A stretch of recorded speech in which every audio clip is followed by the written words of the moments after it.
Hi guys, this is Boracay Backpackers. Ito yung pinag-stayan namin sa Boracay for 4 days and 3 nights. Nga pala, nakuha lang namin tong room na to for 7,600 sa Agoda. Na-avail namin na room is room na 4 bunk beds pero 6 lang kami nag-occupy ng room.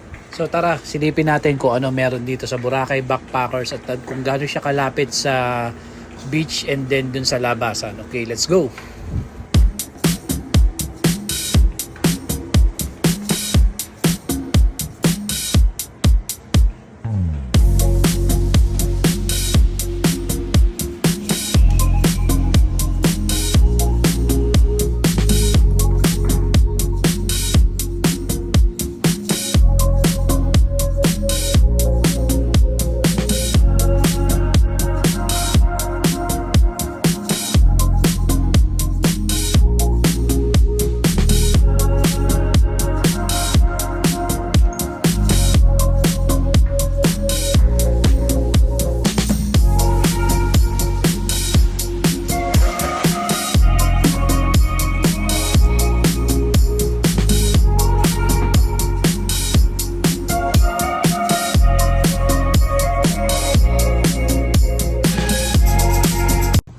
And ngayon, ito naman yung exit papunta sa beach. Okay, so ito dito malalaman natin kung gaano kalayo yung Boracay Backpackers going to the White Beach. Nga pala guys, yung Boracay Backpackers is located sa Station 2 sa Boracay. Okay, so yan.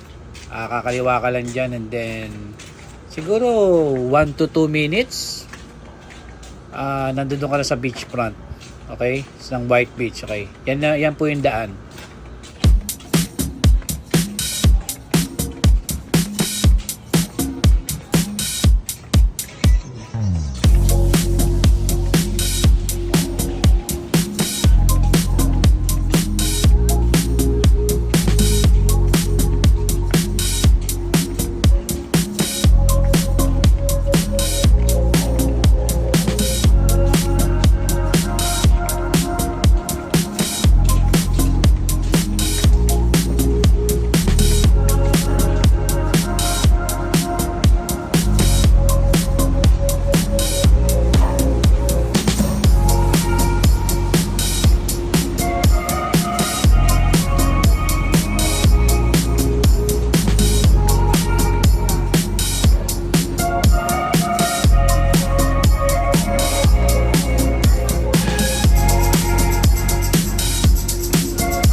Then ito naman guys yung landmark natin kapag galing tayo sa White Beach and then pabalik tayo ng Boracay Backpackers. Okay, so yan, lakad lang tayo and then makikita natin yung The Organic Spa.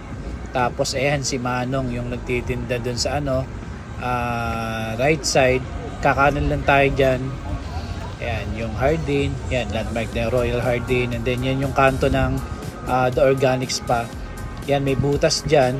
Sa gabi pala guys, meron dyan nag-iihaw. Okay, or sa hapon may nag-iihaw dyan and then meron din dyan nagbe-braid, tattoo. Okay, so yan yung papasok. Okay, so malapit lang. Nasa halos gitna siya ng White Beach. Okay, so convenient siya sa lahat. Sa malapit sa D-Mall.